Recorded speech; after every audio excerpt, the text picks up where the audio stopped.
ഇമാം ഷാഫിഈ റളിയല്ലാഹു അൻഹു മിസ്റിൽ എത്തിയ ശേഷം അവിടുത്തെ ശിഷ്യരായ റബീഉൽ മുറാദി റളിയല്ലാഹു അൻഹുവിനെ വിളിച്ചിട്ട് ഒരു ദിവസം പറഞ്ഞു, നിങ്ങൾ ബഗ്ദാദിൽ പോകണം. ബഗ്ദാദിൽ പോയി എൻ്റെ ശിഷ്യരായ അഹ്മദ് ബിൻ ഹംബൽ റളിയല്ലാഹു അൻഹുവിനെ പോയി കാണണം. അവർക്ക് ഈ കത്ത് കൊടുക്കണമെന്ന് പറഞ്ഞ് ഒരു കത്ത് ഇമാം ഷാഫിഈ റളിയല്ലാഹു അൻഹു ശിഷ്യരായ റബീഉൽ മുറാദി റളിയല്ലാഹു അൻഹുവിനെ കൈമാറുകയാണ്. ഇമാം ഷാഫിഈയും അഹ്മദ് ബിൻ ഹംബൽ തങ്ങളും ഗുരു ശിഷ്യ ബന്ധം എന്നതിലപ്പുറം വലിയ ആത്മീയ ബന്ധമായിരുന്നു. ഇമാം ഷാഫിഈ ബഗ്ദാദിൽ പോയി തിരിച്ച് മിസ്റിലേക്ക് വരുന്ന സമയത്ത് ബഹുമാനപ്പെട്ടവർ പറഞ്ഞത് കാണാം, خرجت من بغداد وما خلقت فيها أرضى ولا أبهد ولا أورع ولا أعلم من أحمد بن حنبل. എൻ്റെ ശിഷ്യരായ അഹ്മദ് ബിൻ ഹംബൽ തങ്ങൾ അവരെ ഞാൻ ബഗ്ദാദിൽ എൻ്റെ പ്രതിനിധിയാക്കി ഇരിക്കുകയാണ്. അവിടുത്തെ ഏറ്റവും സൂക്ഷ്മതയുള്ള ഏറ്റവും വലിയ പണ്ഡിതർ അത് അഹ്മദ് ബിൻ ഹംബൽ തങ്ങളാണ്. അതിനേക്കാൾ വലിയൊരു പണ്ഡിതൻ ബഗ്ദാദിൽ ഇല്ല തന്നെ എന്ന് ഇമാം ഷാഫിഈ പറഞ്ഞത് ചരിത്രം പഠിപ്പിക്കുന്നുണ്ട്. അങ്ങനെയുള്ള സ്വന്തം ശിഷ്യന് മറ്റൊരു ശിഷ്യന്റെ കയ്യിൽ ഒരു കത്ത് ഇമാം ഷാഫിഈ റളിയല്ലാഹു അൻഹു കൊടുത്തായിരുന്നു. റബീഉൽ മുറാദി റളിയല്ലാഹു അൻഹു ഈജിപ്തിൽ നിന്നും ബഗ്ദാദിലേക്ക് പുറപ്പെട്ടു. അങ്ങനെ ബഗ്ദാദിൽ എത്തിയ സമയത്ത് അഹ്മദ് ബിൻ ഹംബൽ റളിയല്ലാഹു അൻഹു സുബ്ഹ് നിസ്കാരത്തിലാണ്. ബഹുമാനപ്പെട്ടവർ സുബ്ഹ് നിസ്കാരം കഴിഞ്ഞ ഉടനെ റബീഉ റളിയല്ലാഹു അൻഹു കത്ത് ഏൽപ്പിച്ചു. വിഷയങ്ങൾ പറഞ്ഞു. ഷാഫിഈ ഇമാം റളിയല്ലാഹു അൻഹു കൊടുത്തയച്ചതാണ്. ബഹുമാനപ്പെട്ട അഹ്മദ് ബിൻ ഹംബൽ റളിയല്ലാഹു അൻഹു കത്ത് വായിച്ചു. ബഹുമാനപ്പെട്ടവരുടെ കണ്ണിൽ നിന്ന് കണ്ണുനീരിങ്ങനെ ഒഴുകാൻ തുടങ്ങി. റബീഉ റളിയല്ലാഹു അൻഹു ചോദിച്ചു, എന്തേ ഇത്? അഹ്മദ് ബിൻ ഹംബൽ തങ്ങൾ പറയുകയാണ്, ഈ കത്തിലുള്ള വിവരം നിങ്ങൾക്കറിയാമോ? എൻ്റെ ഉസ്താദ് ഇമാം ഷാഫിഈ റളിയല്ലാഹു അൻഹു നബി സല്ലല്ലാഹു അലൈഹി വസല്ലം തങ്ങളെ സ്വപ്നത്തിൽ കണ്ടിരിക്കുകയാണ്. നബി തങ്ങൾ ഉസ്താദായ ഷാഫിഈ ഇമാമിനോട് എനിക്ക് സലാം പറഞ്ഞേക്കാനും ഒപ്പം നിങ്ങൾക്ക് അഥവാ അഹ്മദ് ബിൻ ഹംബൽ തങ്ങൾക്ക് വലിയ പരീക്ഷണം വരാനിരിക്കുന്നു, അതിൽ ക്ഷമിക്കണമെന്ന് പറയാനും കൽപ്പിച്ചിട്ടുണ്ട്. അതാണ് ഉസ്താദ് കത്തിൽ പറഞ്ഞിരിക്കുന്നതെന്ന് പറഞ്ഞ് അഹ്മദ് ബിൻ ഹംബൽ തങ്ങളുടെ കണ്ണുകൾ നിറയുകയാണ്. ബഹുമാനപ്പെട്ട ഇമാം റബീഉ റളിയല്ലാഹു അൻഹു ഈ സമയത്ത് ബഹുമാനപ്പെട്ടവരോട് പറഞ്ഞു, ഇതൊരു സന്തോഷ വാർത്തയല്ലേ? ആ സമയത്ത് അഹ്മദ് ബിൻ ഹംബൽ തങ്ങൾ പറയുകയാണ്, കത്തിന്റെ ബാക്കി ഭാഗം നബി സല്ലല്ലാഹു അലൈഹി വസല്ലം തങ്ങൾ സ്വപ്നത്തിൽ ഷാഫിഈ ഇമാമിനോട് നിർദ്ദേശിക്കുന്നത് ഒന്ന്, ബഹുമാനപ്പെട്ടവർക്ക് വലിയ പരീക്ഷണം വരാനുണ്ട്, അഥവാ ശത്രുക്കൾ അവരുടെ ആദർശത്തിലേക്കൊന്ന് മാറി ചിന്തിക്കണമെന്ന് അഹ്മദ് ബിൻ ഹംബൽ തങ്ങളോട് പറയുമെന്നും ആ സമയത്ത് ഒരിക്കലും അങ്ങോട്ട് പോകരുത്, എന്നാൽ ഖിയാമത്ത് നാൾ വരെ അല്ലാഹു തആല നിങ്ങൾക്ക് ഉയർച്ച നൽകും, നിങ്ങളെ വായിക്കാൻ നിങ്ങളുടെ വിജ്ഞാനം അത് പാടിച്ചുകയറ്റാൻ ഇവിടെ ഖിയാമത്ത് നാൾ വരെ ആളുകൾ ഉണ്ടാകുമെന്ന് കത്തിൽ തുടർന്ന് പറയുന്നു. ബഹുമാനപ്പെട്ട റബീഉ റളിയല്ലാഹു അൻഹു ചോദിക്കുകയാണ്, ഇത് സന്തോഷമല്ലേ?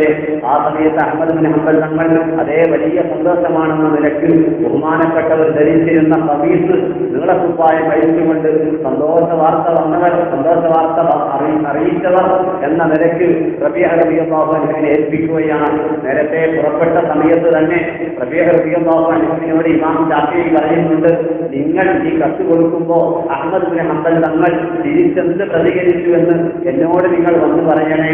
അങ്ങനെ റബീഉ റളിയല്ലാഹു അൻഹു ബഹുമാനപ്പെട്ട അഹ്മദ് ബിൻ ഹംബൽ തങ്ങൾ നൽകിയ ഹദീസുമായി ഇമാം ഷാഫിഈ റളിയല്ലാഹു അൻഹുവിന്റെ അടുത്തേക്ക് തിരിച്ചു വരികയാണ്. എത്തിയ ഉടനെ ഷാഫിഈ ഇമാം റളിയല്ലാഹു അൻഹു ചോദിച്ചു, എന്തുണ്ടായി? ബഹുമാനപ്പെട്ട റബീഉ റളിയല്ലാഹു അൻഹു പറയുന്നു, ഞാൻ നിർത്തിയപ്പോ ബഹുമാനപ്പെട്ടവർ അവിടുത്തെ നീളക്കുപ്പായ ഖമീസ് അഴിച്ചുകൊണ്ട് എന്നെ ഏൽപ്പിക്കുകയായിരുന്നു. ഇമാം ഷാഫിഈ തങ്ങൾ പറയുകയാണ്, പ്രിയപ്പെട്ടവരെ നമ്മൾ ചിന്തിക്കണം, ഷാഫിഈ ഇമാമിന്റെ ശിഷ്യനാണ് അഹ്മദ് ബിൻ ഹംബൽ തങ്ങൾ. പക്ഷേ ഷാഫിഈ ഇമാം റളിയല്ലാഹു അൻഹു പറയുന്നു, റബീഉ എന്നവരെ നിങ്ങൾ ആ ഡ്രസ്സ് ആ ഖമീസ് കുല്ലഹു നിങ്ങൾ അതിനെ നനയ്ക്കണം, നനച്ചിട്ട് ആ വെള്ളം എൻ്റെ അടുത്ത് കൊണ്ടുവരണം, എനിക്ക് ബറക്കത്ത് കൊടുക്കാനാണ്. എൻ്റെ ശിഷ്യനാണെങ്കിലും ആ ശിഷ്യൻ വലിയ ത്യാഗങ്ങളെ സഹിക്കാനിരിക്കുന്നു, വലിയ മഹാനാണ് എൻ്റെ ശിഷ്യൻ. അതുകൊണ്ട് ശിഷ്യന്റെ ഖമീസ് കഴുകിയ വെള്ളം അതുകൊണ്ട് ഞാൻ ബറക്കത്ത് ആഗ്രഹിക്കുന്നുവെന്ന് ഇമാം ഷാഫിഈ റളിയല്ലാഹു അൻഹു പറഞ്ഞ് അങ്ങനെ ബഹുമാനപ്പെട്ടവർ ഇമാം ശാഫിഈ റളിയല്ലാഹു അൻഹു ശിഷ്യരോട് ആ ഡ്രസ്സ് കഴുകിയ വെള്ളം തബറുക്കിന് വേണ്ടി ബറക്കത്തിന് വേണ്ടി കൊണ്ടുവരാൻ കൽപ്പിക്കുകയാണ്. സഹീഹുൽ ബുഖാരിയിൽ ഒരു അധ്യായം തന്നെ ധാരാളം സ്ഥലങ്ങളിൽ തബറുക്കുമായി ബന്ധപ്പെട്ട ഹദീസ് നബി സല്ലല്ലാഹു അലൈഹി വസല്ലം തങ്ങളിൽ നിന്ന് റിപ്പോർട്ട് ചെയ്യപ്പെട്ടത് നമുക്ക് കാണാം. യാദൂയഖതലൂന അലാ വദൂഇ റസൂലില്ലാഹി സല്ലല്ലാഹു അലൈഹി വസല്ലം തിരുനബി വുദൂ എടുത്ത വെള്ളം അത് കിട്ടാൻ വേണ്ടി അത് ശരീരത്തിൽ പുരട്ടാൻ വേണ്ടി സഹാബാ കിറാം യുദ്ധത്തോടടുത്ത് അത്രയും വലിയ രീതിയിൽ തിരക്ക് കൂട്ടുമായിരുന്നുവെന്ന് സഹീഹുൽ ബുഖാരി സാക്ഷ്യപ്പെടുത്തുന്നുണ്ട്. നമുക്ക് മുന്നോട്ട് പോകാം. ഇമാം ശാഫിഈ നേരത്തെ മുന്നറിയിപ്പ് കൊടുത്ത വലിയ പരീക്ഷണം എന്തായിരുന്നു? അതാണ് ഇന്നത്തെ നമ്മുടെ പ്രധാന വിഷയം, മറ്റൊന്നുമല്ല. ഇമാം അഹ്മദ് ഇബ്നു ഹംബൽ റളിയല്ലാഹു അൻഹുവിന്റെ കാലഘട്ടത്തിൽ മുഅ്തസില എന്ന് പറയുന്ന ഒരു വിഭാഗം ഉണ്ടായിരുന്നു. ഭാഷാന്തരം ചെയ്താൽ വിഘടനവാദികൾ എന്ന് പറയാം.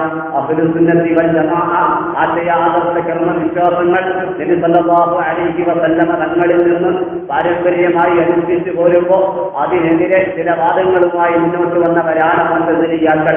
അവരുടെ ഉത്ഭവമോ അവരുടെ ആശയങ്ങളോ വിശാലമായി നമ്മൾ ചർച്ച ചെയ്യുന്നില്ല. പക്ഷേ അവരുടെ ഒരു പ്രധാന ആശയമാണ് നമ്മളൊക്കെ പരിശുദ്ധ ഖുർആൻ അല്ലാഹുവിന്റെ കലാമാണെന്ന് മനസ്സിലാക്കിയപ്പോൾ അവർ അതിനെക്കുറിച്ച് സൃഷ്ടിവാദം ഉന്നയിക്കുകയാണ്. ആ വാദം എന്തെന്നോ അതിന്റെ കഴമ്പ് എത്രത്തോളം ചെല്ലുമെന്നോ ഇത്തരം വേദികളിൽ വിശാലമായി നമുക്ക് സംസാരിക്കാൻ സമയമില്ല. ഏതാണെങ്കിലും സുന്നത്ത് ജമാഅത്തിന്റെ നിലപാട് അല്ലാഹുവിന്റെ കലാമാണ് ഖുർആൻ എന്നതായിരുന്നു. ഈ ഒരു വാദത്തിൽ അഹ്മദ് ഇബ്നു ഹംബൽ തങ്ങൾ ഈ ഒരു വിശ്വാസത്തിൽ ഉറച്ചു നിൽക്കുന്നു. എന്നാൽ അപ്പുറത്ത് മുഅ്തസിലിയാക്കൾ പരിശുദ്ധ ഖുർആനിനെ കുറിച്ച് മോശമായ ചിന്താധാരകൾ വെച്ച് പുലർത്തുന്നു. അഹ്മദ് ഇബ്നു ഹംബൽ തങ്ങളും അഹ്ലുസ് സുന്നയും ശക്തമായി അതിനെ ഗണ്ണിക്കുന്നു, എതിർക്കുന്നു. അങ്ങനെയുള്ള ഒരു സാഹചര്യം ശക്തമായ ഒരു അപ്പുറത്ത് ശത്രുക്കൾ അവർക്ക് നേതൃത്വം നൽകുന്നത് ഇബ്നു അബീ ദുആദ് എന്ന മുഅ്തസിലിയാണ്. ആ ഇബ്നു അബീ ദുആദിന് അന്നത്തെ രാജാവായ അബ്ബാസി രാജാക്കന്മാരിൽ 7ാമത്തെ രാജാവാണ് അന്നുണ്ടായിരുന്നത്. മഅ്മൂൻ എന്നാണ് പേര്. ആ മഅ്മൂൻ രാജാവിന്റെ അടുക്കൽ ഇബ്നു അബീ ദുആദ് എന്ന് പറയുന്ന വിഘടനവാദികളുടെ നേതാവിന് അത്യാവശ്യം ഹാൻഡ് ഉണ്ടായിരുന്നു, പവർ ഉണ്ടായിരുന്നു. അതുകൊണ്ട് തന്നെ അദ്ദേഹം ഈ മുഅ്തസിലിയാക്കളുടെ ആശയം എങ്ങനെയെങ്കിലും സാധാരണക്കാരിലേക്ക് കുത്തി നിറച്ച് കുറച്ചാളുകളെ പുത്തൻവാദികളാക്കാൻ വേണ്ടി ശ്രമം തുടരുകയാണ്. അതിനുവേണ്ടി മഅ്മൂൻ രാജാവിനെ ആവും വിധം തെറ്റിദ്ധരിപ്പിക്കുന്നു. ഒപ്പം രാജാവിനോട് പറയുന്നു, രാജാവെ ഒരു കാര്യം കൂടി വേണം. എന്താണത്? അഹ്ലുസ് സുന്നത്തി വൽ ജമാഅയുടെ വലിയ വലിയ പണ്ഡിതന്മാർ അവരെ ഈ ആശയത്തിലേക്ക് നിങ്ങൾ കൊണ്ടുവരണം. വരാത്തവരെ ശക്തമായി ശിക്ഷിക്കണം. അങ്ങനെയാകുമ്പോ പൊതുജനങ്ങളെ കൂടി നമ്മുടെ പ്രസ്ഥാനത്തിലേക്ക് കിട്ടുമെന്ന് പറഞ്ഞ് മഅ്മൂൻ രാജാവ് കൂടി അന്നത്തെ ഏറ്റവും വലിയ ഭരണാധികാരി അബ്ബാസിയ ഭരണാധികാരികളിൽ 7ാമത്തവർ അവർ കൂടി ഇതാ അന്നത്തെ വിദഅത്തുകാരുടെ ഒപ്പം കൂടുന്നു. അങ്ങനെ അവിടെ നിന്നോട്ട് കാലങ്ങളോളം പ്രശ്നങ്ങൾ നീണ്ടു നിൽക്കുകയാണ്. അങ്ങനെ ഇബ്നു അബീ ദുആദ് എന്ന് പറയുന്ന ശത്രുപക്ഷത്തെ പണ്ഡിതൻ അദ്ദേഹം ഇതാ മുഅ്തസിലിയാക്കളുടെ നേതാവായ അദ്ദേഹം ഈ മഅ്മൂൻ രാജാവിനെ സ്വാധീനിച്ചുകൊണ്ട് പരമാവധി മുസ്ലിമീങ്ങളുടെ അഹ്ലുസ് സുന്നത്തി വൽ ജമാഅയുടെ പണ്ഡിതന്മാർ അവരെ അവരുടെ ആശയത്തിലേക്ക് കൂട്ടാൻ വേണ്ടി പരമാവധി ശ്രമം നടത്തുന്നു. അങ്ങനെ ഹിജ്റ 218 മുതൽ വലിയ വിവാദം കോടിലക്കം ബഗ്ദാദിൽ സൃഷ്ടിക്കപ്പെടുകയാണ്. ബഗ്ദാദിൽ അന്നത്തെ രാജാവ് ഈ മഅ്മൂൻ രാജാവ് തന്റെ പ്രതിനിധിയായ ബഗ്ദാദ് പ്രവിശ്യയ്ക്ക് നേതൃത്വം നൽകുന്ന നാജിബ് എന്ന അറബിയിൽ പറയും, തന്റെ പ്രതിനിധിയായ ഇസ്ഹാഖ് ഇബ്നു ഇബ്രാഹിം എന്ന പ്രതിനിധിക്ക് ഒരു കത്തെഴുതുകയാണ്. ആ കത്തിലുള്ളത് അഹ്ലുസ് സുന്നത്തി വൽ ജമാഅയുടെ വലിയ വലിയ പണ്ഡിതന്മാരെ ആക്ഷേപിക്കുന്നു, തെറി വിളിക്കുന്നു. ഒപ്പം മുഅ്തസിലിയാക്കളുടെ ആശയങ്ങൾ അതിനെ നല്ല രീതിയിൽ ജനങ്ങൾക്ക് ബോധ്യപ്പെടുത്താൻ വേണ്ടി ശ്രമം നടത്തുന്നു. അവസാനം പറയുന്നു, ഈ ബിദ്അത്തുകാരുടെ പുത്തൻവാദികളായ മുഅ്തസിലിയാക്കളുടെ ആശയം അംഗീകരിക്കാത്തവരെയൊക്കെ നല്ല രീതിയിൽ ശിക്ഷിക്കണമെന്നും അവർക്ക് നല്ല താക്കീത് നൽകണമെന്നും ആ കത്തിന്റെ അവസാനത്തിൽ പറയുന്നു. പ്രത്യേകമായി 7 പേരുടെ പേരെടുത്ത് തന്നെ കത്തിൽ വിമർശിക്കുന്നു. എന്താണ് അതിലൊക്കെ പറയുന്നതിന്റെ ചുരുക്കം? അഹ്ലുസ് സുന്നയുടെ ആദർശം വലിച്ചെറിഞ്ഞ് അന്നത്തെ പുത്തൻവാദികളുടെ ആശയത്തിലേക്ക് എല്ലാ പണ്ഡിതന്മാരും നീങ്ങിയിരിക്കണം, അല്ലെങ്കിൽ ശക്തമായ ശിക്ഷയുണ്ട്. 7 ആളുകളുടെ പേര് പ്രത്യേകം എടുത്തു പറയുന്നു.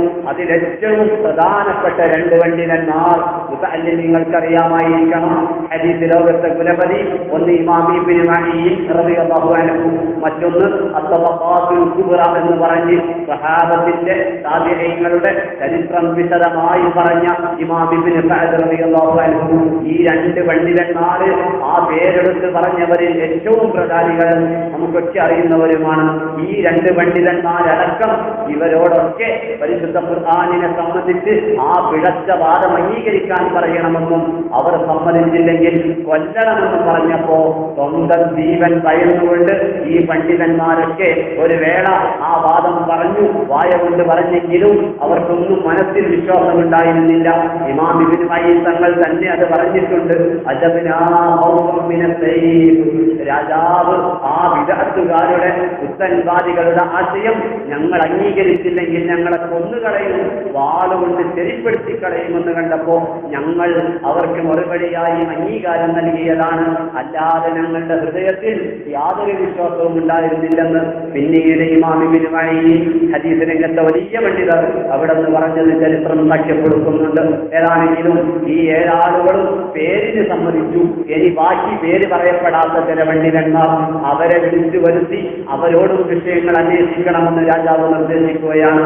അങ്ങനെ എല്ലാവരെയും വിളിച്ചു വരുത്തി കൂട്ടത്തിൽ ചില പണ്ഡിതന്മാർ ആ വാദം അംഗീകരിച്ചു, ചില ആളുകൾ പേടിച്ചിട്ട് അംഗീകരിച്ചു, ചില ആളുകൾ തീരെ അംഗീകരിച്ചില്ല. അംഗീകരിക്കാത്ത കൂട്ടത്തിലുള്ള ഏറ്റവും പ്രധാനപ്പെട്ട പണ്ഡിതരാണ് ലോകത്ത് 40,000 ഹദീസുകളുള്ള ഇമാം നബി സല്ലല്ലാഹു അലൈഹി വസല്ലം തങ്ങളുടെ ഹദീസുകൾ അത് 40,000 ക്രോഡീകരിച്ചെടുത്ത ഇമാം അഹ്മദ് ഇബ്നു ഹംബൽ റളിയല്ലാഹു അൻഹു. ബഹുമാനപ്പെട്ടവർ അവിടത്തെ കുറിച്ച് ഒറ്റ വാക്ക് പറയട്ടെ. ബഹുമാനപ്പെട്ടവരുടെ കാലഘട്ടത്തിലുള്ള ഒരു വലിയ പണ്ഡിതരാണ് അബൂ ദുർഅ റളിയല്ലാഹു അൻഹു. വലിയ പണ്ഡിതൻ എന്ന് പറഞ്ഞാൽ ഹദീസ് രംഗത്ത് നിറസാന്നിധ്യവും നമ്മൾ നേരത്തെ 2-3 പ്രാവശ്യം പറഞ്ഞതാണ്. മരണപ്പെടുന്ന സമയത്ത് പോലും ഹദീസ് ക്ലാസ് നടത്തിക്കൊണ്ടിരിക്കുമ്പോൾ അതിനിടക്ക് ലാ ഇലാഹ ഇല്ലല്ലാഹ് എന്ന വാക്ക് അവസാനത്തെ വാക്കായാൽ അവർ നല്ല ആളുകളായി സ്വർഗ്ഗത്തിലേക്ക് പ്രവേശിക്കുമെന്ന മൻ കാന ആഖിറു കലാമിഹി ലാ ഇലാഹ ഇല്ലല്ലാഹു ദഖലൽ ജന്ന, ലാ ഇലാഹ ഇല്ലല്ലാഹ് അവസാനത്തെ വാക്കായാൽ അത്തരം ആളുകൾ സ്വർഗ്ഗത്തിലാണെന്ന് നബി തങ്ങളുടെ ഹദീസ് അത് പറയുന്നതിനിടക്ക് വഫാത്തായ പണ്ഡിതനാണ് അബൂ ദുർഅ റളിയല്ലാഹു അൻഹു. അത്രത്തോളം ജീവിതത്തിന്റെ അവസാന വാക്ക് വരെ ഹദീസിന് വേണ്ടി നീക്കിവെച്ച മഹാൻ. അവിടുന്ന് ബഹുമാനപ്പെട്ട അഹ്മദ് ഇബ്നു ഹംബൽ തങ്ങളുടെ വീട്ടിലേക്ക് വന്നാൽ പിന്നെ അഹ്മദ് ഇബ്നു ഹംബൽ തങ്ങൾ ചിന്തിക്കുകയാണ്, പടച്ച റബ്ബേ, ഈ ഇമാം അബൂ ദുർഅ റളിയല്ലാഹു അൻഹു വഫാത്തായാൽ പിന്നെ എനിക്ക് ഹദീസുകൾ പഠിക്കാൻ കഴിഞ്ഞില്ലെങ്കിലോ എന്ന് കരുതി അഹ്മദ് ഇബ്നു ഹംബൽ തങ്ങൾ സാധാരണയുള്ള പല ഇബാദത്തുകളും സുന്നത്തായ ഇബാദത്തുകളും ചുരുക്കി ഹദീസിന് വേണ്ടി മാത്രം സമയം കണ്ടെത്തുന്ന ഒരവസ്ഥ. അങ്ങനെ നബി തങ്ങൾക്ക് വേണ്ടി അവിടുത്തെ ഹദീസ് കണ്ടെത്താൻ, അവിടുത്തെ ഹദീസ് പഠിക്കാൻ ഒരു വേള അവിടുത്തെ മകൻ പറയുന്നത് കാണാം, എന്റെ ഉപ്പയായ അഹ്മദ് ഇബ്നു ഹംബൽ തങ്ങൾക്ക് 1 കോടി ഹദീസ് കാണാതെ അറിയാം. അത്രത്തോളം വലിയ മഹാൻ. ബഹുമാനപ്പെട്ടവർ ഇത്തരത്തിൽ ഈ ബിദ്അത്തുകാരുടെ ആശയം അംഗീകരിക്കണമെന്ന് പറഞ്ഞപ്പോ കൂട്ടാക്കാത്ത കൂട്ടത്തിലെ പ്രധാനിയാണ്, ഏറ്റവും വലിയ മഹാനാണ്. അങ്ങനെ അഹ്മദ് ഇബ്നു ഹംബൽ തങ്ങൾ അവിടത്തോട് രാജാവ് അഹ്മദ് ഇബ്നു ഹംബൽ തങ്ങളോട് ഈ ആശയം അംഗീകരിക്കാൻ പറഞ്ഞപ്പോ അഹ്മദ് ഇബ്നു ഹംബൽ റളിയല്ലാഹു അൻഹു കൂട്ടാക്കിയില്ല. ഇത് കേട്ടപ്പോ രാജാവ് ഒരു ഓർഡിനൻസ്, ഒരു ഉത്തരവ് പുറപ്പെടുവിക്കുകയാണ്. അഹ്മദ് ഇബ്നു ഹംബൽ തങ്ങളാണെങ്കിലും അവരോടുകൂടെയുള്ള ആരാണെങ്കിലും ശരി, അവര് ഇനി ഈ വാദം അംഗീകരിച്ചില്ലെങ്കിൽ, മുത്തൽവാദികളോടൊപ്പം കൂടിയില്ലെങ്കിൽ അവരിനി ഫത്വ കൊടുക്കണ്ട. അഥവാ ജനങ്ങൾ സംശയം ചോദിച്ചു വരുമ്പോൾ സംശയത്തിന് മറുപടി പറയാൻ പോലും അല്ലാഹുവിന്റെ ദുനിയാവിൽ അവർക്ക് സമ്മതമില്ലെന്ന് പറഞ്ഞ് രാജാവ് ഉത്തരവ് പുറപ്പെടുവിക്കുകയാണ്. അതേ പ്രകാരം നബി സല്ലല്ലാഹു അലൈഹി വസല്ലമ തങ്ങളുടെ ഹദീസ് പറയാൻ ഇനി ഇവർക്ക് അവകാശമില്ലെന്ന് രാജാവ് ഉത്തരവിറക്കുകയാണ്. അക്കൂട്ടത്തിൽപ്പെട്ട വലിയ മഹാൻ ബഹുമാനപ്പെട്ട ഇമാം അഹ്മദ് ഇബ്നു ഹംബൽ തങ്ങൾ അവിടത്തോടും ഇതേ പ്രകാരം ചോദ്യങ്ങൾ വന്നപ്പോ മഹാനവർകൾ സുന്നത്ത് ജമാഅത്തിന്റെ വാദം തുറന്നടിക്കുകയാണ്. അങ്ങനെ അവസാനം പല ആളുകളും പിന്മാറി പേടിച്ചിട്ട് രാജാവ് വധിച്ചു കളയുമോ കൊന്നുകളയുമോ എന്ന് പേടിച്ച് പല ആളുകളും പിന്മാറി. ചില ആളുകളെ രാജാവ് വധിക്കുകയും ചെയ്തു. വധിക്കപ്പെട്ടവരിൽ വളരെ പ്രധാനിയാണ് അഹ്മദ് ബിൻ നസീർ ഖുസാഇ റളിയല്ലാഹു അൻഹു. ചരിത്രം സാക്ഷ്യപ്പെടുത്തുന്നുണ്ട്, ഈ പരിശുദ്ധ ഖുർആനുമായി ബന്ധപ്പെട്ട വിവാദം വന്നപ്പോ അഹ്മദ് ബിൻ നസീർ ഖുസാഇ റളിയല്ലാഹു അൻഹു സത്യത്തിന്റെ മേലുറച്ചു നിന്നതിന്റെ പേരിൽ അന്നത്തെ രാജാവ് ഒരു കയറ് കൊണ്ടുവരാൻ പറഞ്ഞിട്ട് അഹ്മദ് ബിൻ നസീർ ഖുസാഇ തങ്ങളുടെ ആ കയറെടുത്ത് അവിടുത്തെ കഴുത്തിൽ കെട്ടിയിട്ട് കഴുത്ത് നീട്ടിപ്പിടിക്കാൻ പറഞ്ഞുകൊണ്ട് വാളെടുത്ത് അവിടുത്തെ തല അരിഞ്ഞു മാറ്റുകയായിരുന്നുവെന്ന് ചരിത്രം രേഖപ്പെടുത്തുന്നു. അങ്ങനെ അവിടുത്തെ തല മുറിഞ്ഞു വീഴുന്ന സമയത്തും ലാ ഇലാഹ ഇല്ലല്ലാഹ് എന്ന് അവിടുന്ന് ഉച്ചരിച്ചു വന്നു. പിന്നീടതാ അവിടുത്തെ തല അത് മറവ് ചെയ്യപ്പെടുന്നത് വരെ തല മാത്രം ഇങ്ങനെ പരിശുദ്ധ ഖുർആൻ ഓതുകയായിരുന്നുവെന്നും പല പണ്ഡിതന്മാരും രേഖപ്പെടുത്തുന്നുണ്ടെന്ന് മാത്രമല്ല, കാലങ്ങൾ കഴിഞ്ഞ് ഒരു വേള എന്തോ ആവശ്യത്തിന് ആരോ ഒരു ഭാഗം ഒരു സ്ഥലം മാന്തുന്നതിനിടയ്ക്ക് ബഹുമാനപ്പെട്ടവരുടെ തല ഒരു 10-100 വർഷം കഴിഞ്ഞ് അതാ അതിനുശേഷം കണ്ടപ്പോഴും ഒരു പോറലുമേൽക്കാത്ത രൂപത്തിൽ കണ്ടെത്താൻ കഴിഞ്ഞു വന്നു ചരിത്രം രേഖപ്പെടുത്തുന്നുണ്ട്. അങ്ങനെ ഈ ഒരു വലിയ വിവാദത്തിന്റെ പേരിൽ വലിയ വലിയ മഹാന്മാരെ കൊന്നൊടുക്കപ്പെടുകയായിരുന്നു. അത്തരത്തിൽ അഹ്മദ് ബിൻ ഹംബൽ തങ്ങളടക്കം 4 പേര് ബാക്കി നിൽക്കുന്നു. ആ 4 പേരിൽ 2 പേർ കൂടി ഇവർ വധിച്ചു കളയുമോ എന്ന ഭയം കൊണ്ട് മാത്രം, മനസ്സിൽ വിശ്വാസമില്ല, വായ കൊണ്ട് മാത്രം അവർ ആ വാദം പറഞ്ഞ് അവസാനമിനി അഹ്മദ് ബിൻ ഹംബൽ റളിയല്ലാഹു അൻഹുവും അവിടുത്തെ അയൽവാസിയും കൂട്ടുകാരനുമായ ബഹുമാനപ്പെട്ട Ahmad bin Hanbal Muhammad bin Nuh എന്ന പണ്ഡിതർ ഇങ്ങനെ 2 പേര് മാത്രം ബാക്കിയായി. ഒന്ന് അഹ്മദ് ബിൻ ഹംബൽ റളിയല്ലാഹു അൻഹു, മറ്റൊന്ന് അവിടുത്തെ അയൽവാസിയും കൂട്ടുകാരനുമായ മുഹമ്മദ് ബിൻ നൂഹ്. 2 പേരോടും പല ഒരു ശത്രുക്കൾ പറഞ്ഞു ഞങ്ങളുടെ ആശയത്തിലേക്ക് വരണം, ഇവർ കൂട്ടാക്കിയില്ല. അങ്ങനെ അതാ അവസാനം രാജാവിന്റെ അടുത്ത് വാർത്തയെത്തി. യഥാർത്ഥത്തിൽ ഈ 2 പേര് മാത്രമല്ല, മറ്റു പണ്ഡിതന്മാരൊക്കെ വാള് ഭയന്നതുകൊണ്ട് പേടി കാരണമായിട്ടാണ് അവർ ആശയം അംഗീകരിച്ചതെന്ന് രാജാവ് അറിഞ്ഞപ്പോ ആ ആളുകളെ മുഴുവൻ എന്റെ അടുത്തേക്ക് പറഞ്ഞു വിടണമെന്ന് നാഹിബിന് അഥവാ ബഗ്ദാദിലെ അദ്ദേഹത്തിന്റെ പ്രതിനിധിക്ക് വീണ്ടും കത്തയക്കുകയാണ്. അങ്ങനെ വലിയ വലിയ ആലിമുകൾ, ഹദീസ് രംഗത്തെ വലിയ വലിയ പണ്ഡിതന്മാർ ഇവരൊന്നടങ്കം മഹ്മൂദ് രാജാവ് എന്ന് പറയുന്ന അദ്ദേഹത്തിന്റെ സാന്നിധ്യത്തിലേക്ക്, അദ്ദേഹത്തിന്റെ കൊട്ടാരത്തിലേക്ക് പുറപ്പെടുകയാണ്. അൽഹംദുലില്ലാഹ്, വഴിക്ക് വെച്ച് നല്ലൊരു വാർത്ത അവർ കേൾക്കുകയാണ്. അതെന്താണ്? മഹ്മൂദ് രാജാവ് മരണപ്പെട്ടിരിക്കുന്നു. അവർക്ക് വലിയ സന്തോഷമാവുകയാണ്. കാരണം അഹ്ലുസ് സുന്നത്തി വൽ ജമാഅയുടെ വലിയ വലിയ ആലിമുകൾ ഒന്നിരിക്കൽ അസത്യം വിളിച്ചു പറയണം, അല്ലെങ്കിൽ കൊന്നുകളയും. ഇങ്ങനെയാകുമ്പോ സുന്നത്ത് ജമാഅത്തിന്റെ ആദർശങ്ങൾ വലിച്ചെറിയപ്പെടുമല്ലോ. ഏതാണെങ്കിലും രാജാവ് മരണപ്പെട്ടു. പക്ഷേ രാജാവ് വസിയ്യത്ത് ചെയ്തിരുന്നു, തന്റെ പിൽക്കാരക്കാരായി ആര് വന്നു വരുന്നുണ്ടോ അവരോട് താൻ പ്രചരിപ്പിച്ച ആശയം അഥവാ പുത്തൻവാദികൾക്ക് ഒരു ഏഴികാരി കൊണ്ട് തന്നെ മുന്നോട്ട് പോകണം, അല്ലാത്തൊരു ഭരണം വേണ്ട എന്ന് വസിയ്യത്ത് ചെയ്തിരുന്നു. അത് പ്രകാരം അദ്ദേഹത്തിന്റെ ശേഷം അദ്ദേഹം 7ാമത്തെ ഭരണാധികാരിയായിരുന്നു എന്ന് നമ്മൾ പറഞ്ഞു. 8ാമത്തെ അബ്ബാസിയ ഭരണാധികാരിയായ മുഅ്തസിം ബില്ലാഹ് എന്ന് പറയുന്ന വ്യക്തി ഭരണമേറ്റെടുക്കുകയാണ്. അദ്ദേഹം ഭരണമേറ്റെടുത്തപ്പോ അദ്ദേഹം ബഹുമാനപ്പെട്ട അഹ്മദ് ബിൻ ഹംബൽ റളിയല്ലാഹു അൻഹുവിനെയും അതുപോലെ അവിടുത്തെ അയൽവാസി മുഹമ്മദ് ബിൻ നൂഹ് എന്ന പണ്ഡിതരെയും തടവിലിടുകയാണ്. അവർ ജയിലിലടക്കുകയാണ്. അങ്ങനെ അല്ലാഹുവിന്റെ ഖദാ എന്നോണം മുഹമ്മദ് ബിൻ നൂഹ് എന്ന അയൽവാസി ഇവരുടെ ശത്രുത ഇവർ കൊന്നതല്ല, മറിച്ച് യാദൃശ്ചികമായി അവിടുന്ന് ജയിലിൽ വെച്ച് മരണപ്പെടുകയും അഹ്മദ് ബിൻ ഹംബൽ തങ്ങൾ അന്ത്യകർമ്മങ്ങൾക്ക് നേതൃത്വം നൽകുകയും ചെയ്തു. ഇനി അഹ്മദ് ബിൻ ഹംബൽ തങ്ങൾ മാത്രമാണ് ജയിലിലുള്ളത്. അവിടുന്ന് ജയിലിലുള്ള സമയത്ത് തന്നെ അവിടുന്ന് പല ജയിലുകൾ മാറി മാറി അവസാനം പൊതു ജയിലിൽ അഥവാ മറ്റു പല ആളുകളും ഒരുമിച്ച് കൂടുന്ന മറ്റു പല കുറ്റവാളികളുമുള്ള ജയിലിൽ ബഹുമാനപ്പെട്ട അഹ്മദ് ബിൻ ഹംബൽ തങ്ങൾ അവിടുന്ന് തടവിലാക്കപ്പെടുകയാണ്. അവിടത്തെ കുറിച്ച് പറയുമ്പോൾ പണ്ഡിതന്മാര് പറയുന്നുണ്ട് ഏകദേശം 30 മാസം, കൃത്യമായി പറഞ്ഞാൽ ഒരു 2 വർഷവും 4 മാസവും അഹ്മദ് ബിൻ ഹംബൽ റളിയല്ലാഹു അൻഹു തടവിലായിരുന്നു, ജയിലിലായിരുന്നുവെന്ന് ചരിത്രം രേഖപ്പെടുത്തുന്നുണ്ട്. പക്ഷേ അത്തരം സ്ഥലത്തായിരുന്നിട്ട് പോലും മഹാനവർകൾ അവിടെ ആർക്ക് കിതാബ് ഓതി കൊടുക്കാൻ കഴിയും? അവിടെ എന്ന് പറഞ്ഞു കൊടുക്കാൻ ആരുണ്ട്? അവർക്ക് എന്ന് പറഞ്ഞു കൊടുക്കുകയായിരുന്നു. അതേ പ്രകാരം നിസ്കാരത്തിന് സമയമായാൽ ജയിലിലുള്ള ജയിൽ പുള്ളികളെ നല്ലവരുമുണ്ടാകാം, ചീത്തയാളുകളും ഉണ്ടാകാം. പക്ഷേ അഹ്മദ് ബിൻ ഹംബൽ തങ്ങളല്ലേ ഉപദേശിച്ച് നന്നാക്കാൻ അവരത്തോളം വലിയ ഒരാൾ വേറെ ഇല്ലല്ലോ. ഉണ്ടല്ലോ, എല്ലാവരെയും ഒരുമിച്ച് കൂട്ടി അഹ്മദ് ബിൻ ഹംബൽ തങ്ങൾ നിസ്കാരത്തിന് നേതൃത്വം നൽകുന്നു.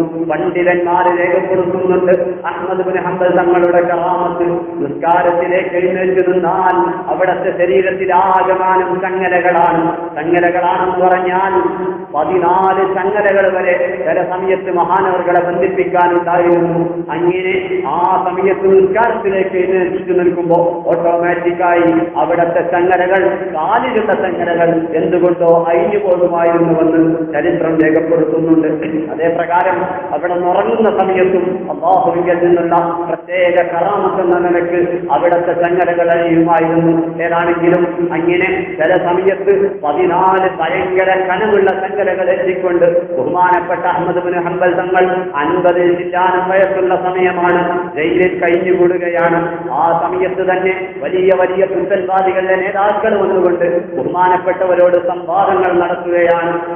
തുടരെയായി സംവാദങ്ങൾ നടന്നുവെങ്കിലും എല്ലാ സംവാദങ്ങളിലും പുത്തൻവാദികൾ തോറ്റുപോവുകയാണ്. ബഹുമാനപ്പെട്ടവർ ഓരോന്നിനും അക്കമിട്ട് മറുപടി പറഞ്ഞ് അവർ തോറ്റുപോയത് കണ്ടപ്പോ ശത്രുക്കൾ കൊന്നുകൂടി അവരോട് വല്ലാത്ത ശത്രുത വർദ്ധിച്ചു. അങ്ങനെ ഒരു ദിവസം അഹ്മദ് ബിൻ ഹംബൽ തങ്ങൾ തന്നെ പിന്നീടത് പറയുന്നുണ്ട്, എന്നെ ഒരു മൃഗത്തിന്റെ പുറത്ത് എങ്ങോട്ടോ കൊണ്ടുപോകാൻ വേണ്ടി കയറ്റി വെച്ച ശേഷം എന്നെ ഒന്ന് പിടിച്ച് ശരിക്കിരുത്താൻ വേറെ ആളില്ല. എന്റെ ശരീരം മൊത്തം ധാരാളം ചങ്ങലകളാണ്. അതിന്റെ ഭാരം കൊണ്ട് ഞാൻ ധാരാളം പ്രാവശ്യം ആ മൃഗത്തിന്റെ പുറത്തുനിന്ന് പുറത്തേക്ക് വീഴുന്ന അവസ്ഥ വരെ ഉണ്ടായി എന്ന് അഹ്മദ് ബിൻ ഹംബൽ റളിയല്ലാഹു അൻഹു പറയുന്നുണ്ട്. അങ്ങനെ ബഹുമാനപ്പെട്ടവർ അവിടുത്തെ രാജാവിന്റെ സന്നിധിയിൽ പല രീതിയിൽ കൊണ്ടുവന്നു. ഒരു വേള അദ്ദേഹം അവിടെ നിന്ന് വസിക്കുന്ന ജയിലിലുള്ള ജയിൽമാൻ അല്ലെങ്കിൽ ജയിലിലെ സൂക്ഷിപ്പുകാരൻ അദ്ദേഹം പല നിലക്ക് അഹ്മദ് ബിൻ ഹംബൽ തങ്ങളെ ഭീഷണിപ്പെടുത്തി. മുഅ്തസിം ബില്ലാഹ് എന്ന് പറയുന്ന രാജാവ് വലിയ ക്രൂരനാണ്. അതേ പ്രകാരം നിങ്ങളെ ഒറ്റയടിക്ക് കൊണ്ടുവരാൻ ഇഞ്ചിഞ്ചായി കൊലപ്പെടുത്തും, അതുകൊണ്ട് നിങ്ങൾ ആശയത്തിൽ നിന്ന് പിന്മാറണേ എന്ന് അഹ്മദ് ബിൻ ഹംബൽ തങ്ങളോട് പറഞ്ഞെങ്കിലും ബഹുമാനപ്പെട്ട ഒരു പദറിയില്ല, പിന്മാറിയില്ല, ആദർശത്തിൽ ഉറച്ചു നിൽക്കുന്നു. അങ്ങനെ ദിവസങ്ങൾ കഴിഞ്ഞു കിടക്കുകയാണ്. ഒരുപാട് ആളുകൾ അവിടത്തോട് പറയുകയാണ്, ഒരുപാട് പണ്ഡിതന്മാർ സുന്നത്ത് ജമാഅത്തിന്റെ ആലിമീങ്ങൾ അഹ്മദ് ബിൻ ഹംബൽ തങ്ങളോട് രഹസ്യമായും കഴിയുന്ന രൂപത്തിലൊക്കെ നിർദ്ദേശങ്ങൾ നൽകി, നിങ്ങൾ എന്ത് സംഭവിച്ചാലും പിന്മാറാൻ പാടില്ല. ഒരിക്കലും അവരുടെ ഉപദേശം ഉണ്ടെങ്കിലും ഇല്ലെങ്കിലും അഹ്മദ് ബിൻ ഹംബൽ തങ്ങൾ പിന്മാറൂല. കാരണം വളരെ നേരത്തെ അവിടുത്തെ ഉസ്താദ് ഇമാം ശാഫിഈ റളിയല്ലാഹു അൻഹു ഈ പ്രശ്നം മുൻകൂട്ടി കണ്ട് നേരത്തെ കത്തയച്ചത് നമ്മൾ പറഞ്ഞിട്ടുണ്ട്.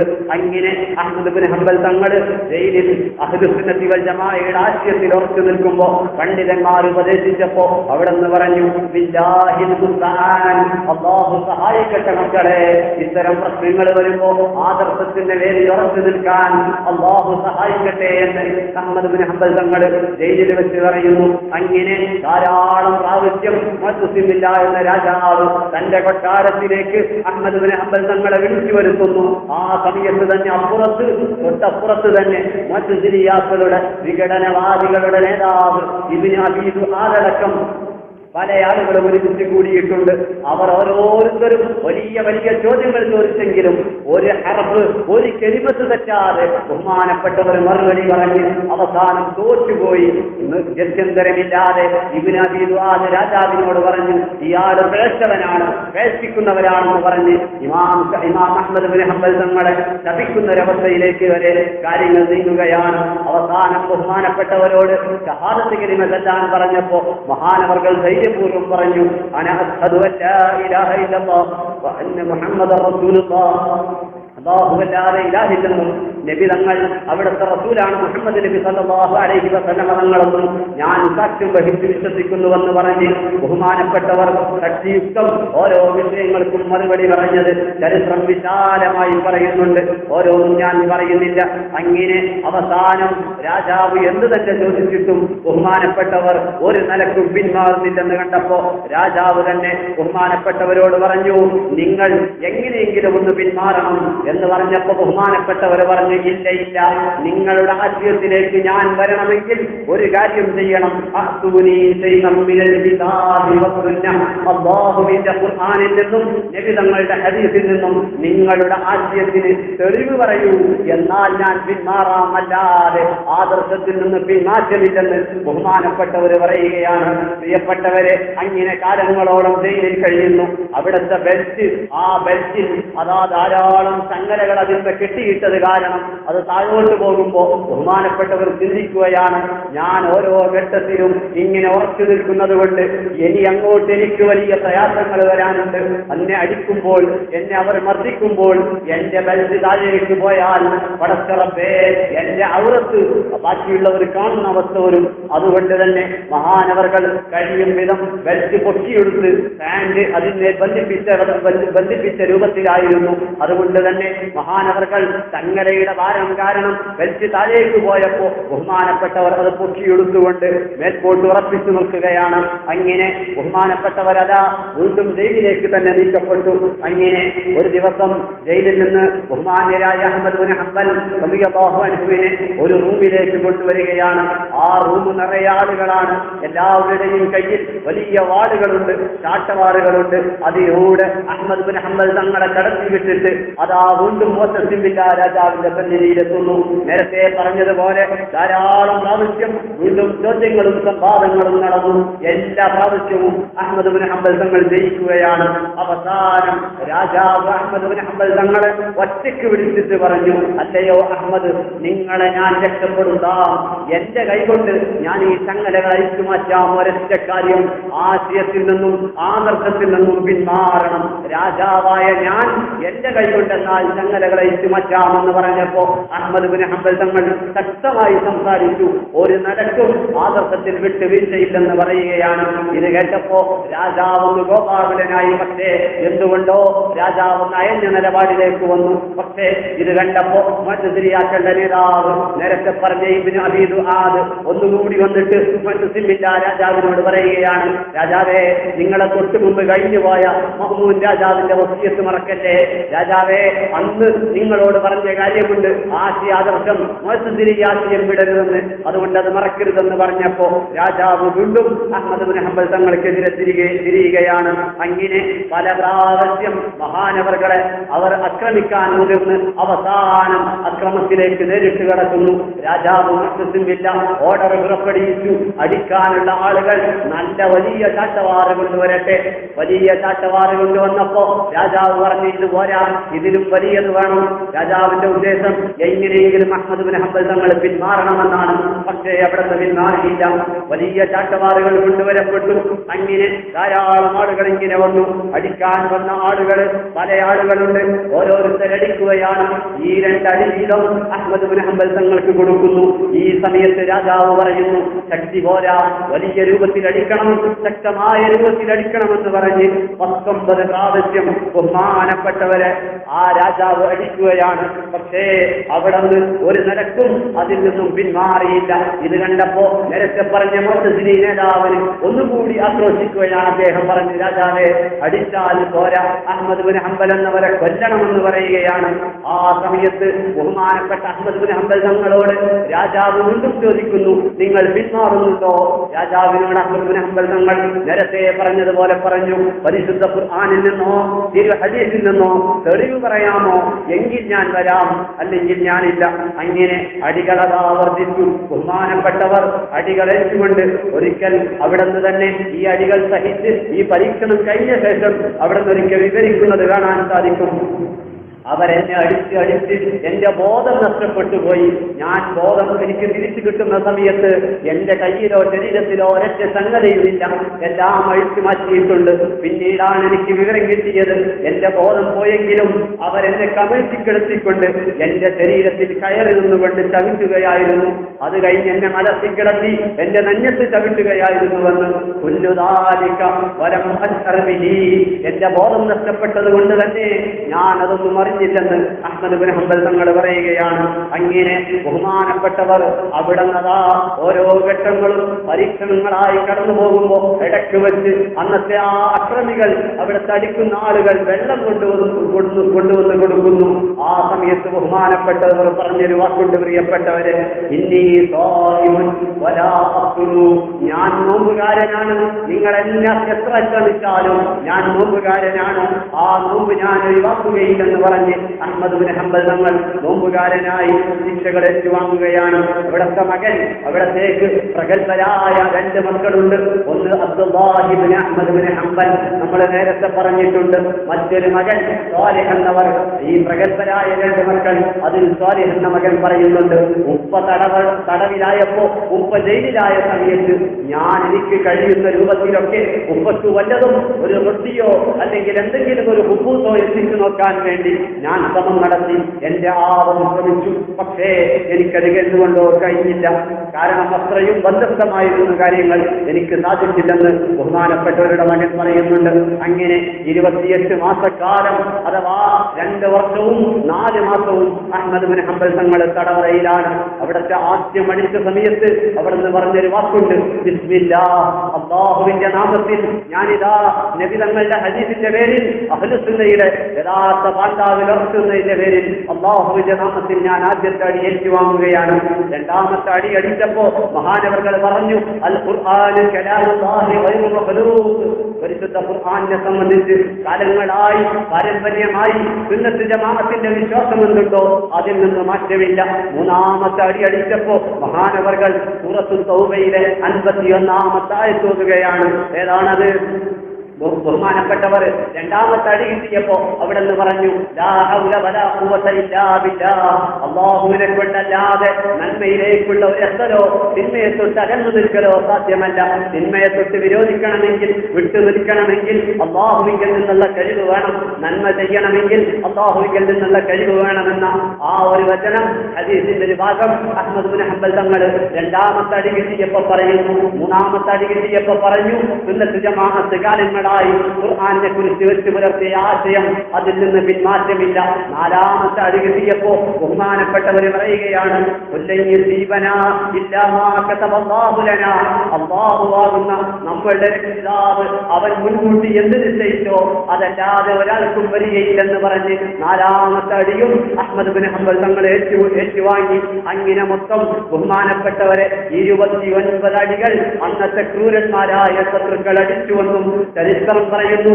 ഈ 29 അടി ഒരു ആനയെ അടിച്ചിരുന്നുവെങ്കിൽ ആ ആന മതം പൊട്ടി മതമിളകി പായുമായിരുന്നു. അത്തരത്തിലുള്ള വലിയ വലിയ അടികളാണ് അഹ്മദ് ബിൻ ഹംബൽ തങ്ങളെ അന്നവർ അടിച്ച് പരിക്കേൽപ്പിച്ചതെന്ന് ചരിത്രം രേഖപ്പെടുത്തുന്നുണ്ട്. അതാ ഒരു വേള മഹാനവർകളെ അടിച്ച് പരിക്കേൽപ്പിച്ച സമയത്ത് കൈക്ക് ആമം വെച്ചത് കാരണം നേരത്തെ പറഞ്ഞതുപോലെ ഡ്രസ്സ് കയറ്റി എടുക്കാൻ സാധിക്കുന്നില്ല. അവിടുത്തെ ഡ്രസ്സ് അതാ താഴ്ന്നുപോയി, ഗുഹ്യരോമത്തിന്റെ അടുത്തെത്താറായി. ആ സമയത്ത് ബഹുമാനപ്പെട്ടവരുടെ 2 കണ്ണുകൾ മേൽപോട്ടുയരുകയാണ്. അവിടെ നിന്ന് കണ്ണുയർത്തിയിട്ട് എന്തോ അവിടുത്തെ ചുണ്ടുകൊണ്ട് ഇങ്ങനെ മന്ത്രിക്കുന്നു. പെട്ടെന്ന് ഓട്ടോമാറ്റിക്കായി ചങ്ങലകൾ ബന്ധിപ്പിച്ച് ഭാരക്കാരന് താഴോട്ട് പോയ അവിടുത്തെ പാന്റ് ഓട്ടോമാറ്റിക്കായി മുകളിലോട്ട് പൊന്തിക്കൊണ്ടുവന്ന് ചരിത്രം രേഖപ്പെടുത്തുന്നുണ്ട്. എന്താണ് ആ സമയത്ത് അവിടെ നിന്ന് ദുആ ചെയ്തതെന്ന് പിന്നീട് അവിടത്തോട് ചോദിക്കപ്പെട്ടു. അവിടെ നിന്ന് പറഞ്ഞു, ഒന്നുമല്ല, ഞാൻ എന്റെ റബ്ബിനോട് ദുആ ചെയ്തത്, اللهم إني أسألك باسمك الذي ملأ الأرض إن كنت تعلم أني على الصواب فلا تهلك لي أسدرا. പടച്ച റബ്ബേ, ഞാൻ ശരിയായ പാതയിലാണെങ്കിൽ, ഞാൻ ഋതുവായ പാതയിലാണെങ്കിൽ, അഹ്ലുസുന്നത്തി വൽ ജമാഅയുടെ സിറാത്തുൽ മുസ്തഖീമിലാണ് ഞാൻ ഉള്ളതെങ്കിൽ ഇവരുടെ മുമ്പിൽ വെച്ച് എന്റെ ഔറത്ത് അവർക്ക് കാണിച്ച് എന്നെ വശലാക്കന്റെ റബ്ബേ എന്നാണ് ഞാൻ ദുആ ചെയ്തതെന്ന് ഒരു റിപ്പോർട്ട് പഠിപ്പിക്കുന്നു. മറ്റൊരു റിപ്പോർട്ടിൽ മഹാന്മാർ രേഖപ്പെടുത്തുന്നു, ബഹുമാനപ്പെട്ടവർ പറയുന്നു, ഇലാഹി വസജ്ജിനി വഖഫ്തനി ഹാദൽ മൗഖിഫ ഫലാ തഹ്തിനി അലാ റൂസിൽ ഖലായിക്. പടച്ച റബ്ബേ, ഇത്രത്തോളം പ്രയാസകരമായി നിന്റെ ദീനിന് വേണ്ടി ഇതുവരെ ഞാൻ ഉറച്ചു നിന്നു. ഇനി എന്റെ പാന്റ് താഴേക്ക് പോയാൽ ഈ വലിയ വലിയ ശത്രുക്കൾ അവർക്ക് മുമ്പിൽ ഞാൻ വശറായി പോകും റബ്ബേ. അതുകൊണ്ട് എന്റെ അഭിമാനം നീ സംരക്ഷിക്കണേ എന്ന് ഞാൻ എന്റെ റബ്ബിനോട് ദുആ ചെയ്തതായിരുന്നു. ആ സമയത്താണ് പാന്റ് മുകളിലേക്ക് വന്നതെന്ന് ബഹുമാനപ്പെട്ട അഹ്മദ് ബിൻ ഹംബൽ റളിയല്ലാഹു അൻഹു പിന്നീട് വിവരിച്ചതായി പണ്ഡിതന്മാരെ രേഖപ്പെടുത്തുന്നുണ്ട്. അങ്ങനെ ബഹുമാനപ്പെട്ടവരെ മുഅ്തസിം ബില്ലാഹ് എന്ന രാജാവിന്റെ നേതൃത്വത്തിൽ ഇത്രത്തോളം വലിയ വലിയ അക്രമങ്ങൾ അയച്ചുവിട്ട് ബഹുമാനപ്പെട്ടവർ എന്തോ അല്ലാഹുവിന്റെ ഭാഗ്യം മഹത്തായ ഔദാര്യം കൊണ്ട് പിന്നീട് രാജാവിന്റെ അധികാരമൊക്കെ മാറി പിന്നീട് രക്ഷപ്പെട്ടു. പക്ഷേ അധികകാലം പിന്നീട് ജീവിച്ചില്ല, അവിടെ വഫാത്താവുകയായിരുന്നു. പക്ഷേ ബഹുമാനപ്പെട്ടവരെ മുഅ്തസിം ബില്ലാഹ് എന്ന രാജാവ്, ആ രാജാവാണ് അക്രമത്തിന് നേതൃത്വം നൽകിയത്. ബഹുമാനപ്പെട്ടവരുടെ വിനയം, അല്ലാഹുവിന്റെ റസൂലിനോടുള്ള അവിടുത്തെ ആദരവ് നോക്കണം പ്രിയപ്പെട്ടവരെ. മുഅ്തസിം ബില്ലാഹ് എന്ന രാജാവ് നമ്മൾ പലപ്പോഴും പറഞ്ഞു, 8ാമത്തെ അബ്ബാസി ഭരണാധികാരിയാണ് മുഅ്തസിം ബില്ലാഹ്. അബ്ബാസി ഭരണാധികാരി എന്ന് പറഞ്ഞാൽ നബി തങ്ങളുടെ എളാപ്പയായ അബ്ബാസ് റളിയല്ലാഹു അൻഹുവിന്റെ കുടുംബ പരമ്പരയിൽ വരുന്നവരെന്നാണ്. ഇത് കണ്ടുകൊണ്ട് അഹ്മദ് ബിൻ ഹംബൽ തങ്ങൾ പറയുന്നു, സംഗതി എന്നെ ആക്രമിച്ചത് ഈ വ്യക്തി എന്നെ പുത്തൻവാദിയായ നിലയ്ക്ക് എന്നെ ആക്രമിച്ച ഭരണാധികാരിയാണെങ്കിലും ഒരു അക്രമിയാണെങ്കിലും നാളാഖിറത്തിലെത്തുമ്പോ, ഞാൻ പടച്ച റബ്ബിന് മുമ്പിലെത്തുമ്പോ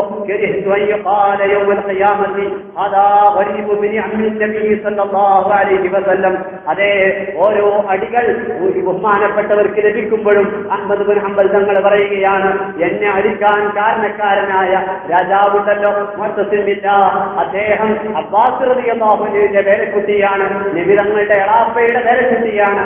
ആഖിറത്തിലെത്തുമ്പോ ഇതിനോരോന്നിന് അക്കമിട്ട് അദ്ദേഹത്തിൽ നിന്ന് എനിക്ക് വാങ്ങാൻ കഴിയും. പക്ഷേ ആഖിറത്തിലെത്തുമ്പോ അല്ലാഹുവിന്റെ റസൂലിന്റെ പേരക്കുട്ടി, അവിടുത്തെ എളാപ്പയുടെ പേരക്കുട്ടിക്ക് ഒരു കടക്കാരനായി ഞാൻ സൃഷ്ടിക്കുക എന്നുള്ളത് ഞാൻ ഇഷ്ടപ്പെടുന്നില്ല. അതുകൊണ്ട് അദ്ദേഹത്തിന് ഞാൻ പൊരുത്തപ്പെട്ടു കൊടുത്തു എന്ന് ഓരോ അടി കിട്ടുമ്പോഴും അഹ്മദ് ബിൻ ഹംബൽ റളിയല്ലാഹു അൻഹു പറയുമായിരുന്നുവെന്ന് ചരിത്രം രേഖപ്പെടുത്തുന്നുണ്ട്. ഏതാണെങ്കിലും ബഹുമാനപ്പെട്ടവർ അവിടുന്ന് ഈ ഒരു പരീക്ഷണ സമയത്ത് അവരെ അടിച്ച ചില ആളുകൾക്ക് അല്ലാഹു വ്യക്തമായ പരീക്ഷണം ദുനിയാവിൽ വെച്ച് തന്നെ കൊടുത്തുവെന്ന് ചരിത്രം രേഖപ്പെടുത്തുന്നുണ്ട്.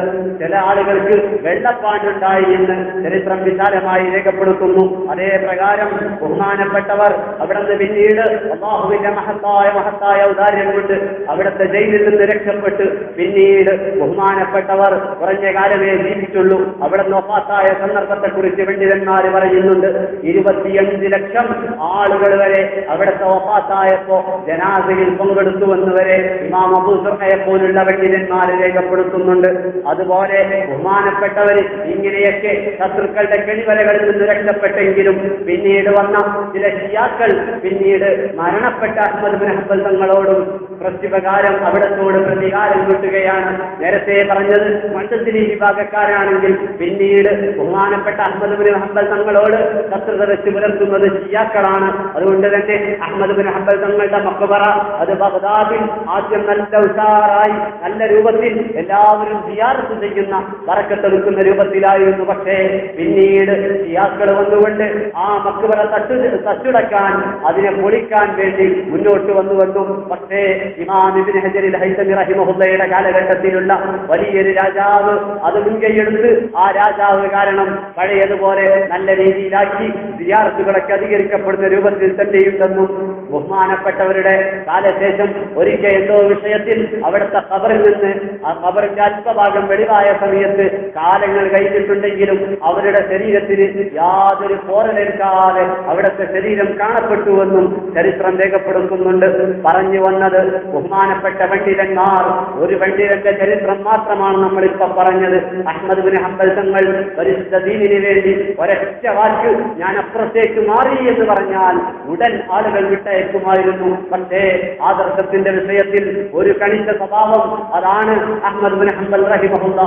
അതുപോലെ അഹ്മദ് ബിൻ നസ്റുൽ ഖുസായി തങ്ങൾ, മറ്റ് പണ്ഡിതന്മാർ നമ്മെ പഠിപ്പിച്ചത് നിങ്ങൾക്കറിയുമോ? ഇമാം ശാഫിഈ തങ്ങളുടെ മറ്റൊരു ശിഷ്യരാണ് ഇമാം ബുവൈസി റളിയല്ലാഹു അൻഹു. മഹാനവറുകളുടെ ചരിത്രത്തിൽ കാണാം, അവിടുന്ന് വലിയ സുൽഫുശാലിയായിരുന്നു. അവിടുത്തെ ശത്രുക്കൾ എന്തിനോ ജയിലിലടക്കുകയാണ്. ഞാനിത് പറയുമ്പോ ഒരു കാര്യമുണ്ട്, പണ്ഡിതന്മാർ എക്കാലഘട്ടത്തിലും ഭരണാധികാരികളുടെ അടുത്ത് അല്ലെങ്കിൽ രാഷ്ട്രീയക്കാരുടെ അടുത്ത് അവരെ ചില ആളുകൾ ആക്രോശിച്ചതിന്റെ പേരിൽ, തെറ്റിദ്ധരിപ്പിച്ചതിന്റെ പേരിൽ പലപ്പോഴും ജയിലിലടക്കപ്പെട്ടിട്ടുണ്ട്. കഴിഞ്ഞു പോയ ഏതൊരു പണ്ഡിതരെ എടുത്തു നോക്കിയാലും നമുക്കത് കാണാൻ സാധിക്കും. നമ്മുടെ ഇമാമുൽ ശാഫിഈ റളിയല്ലാഹു അൻഹുവിനെ പോലും ശത്രുക്കളിൽ നിന്നും ശത്രുതകൾ ഏറ്റുവാങ്ങേണ്ടി വന്നിട്ടുണ്ട്. അതുകൊണ്ട് തന്നെ അവിടെ അവസാനം പറയുന്ന ഒരു വാക്കുണ്ട്, അതേ തമന്നാ ഉനാസുൻ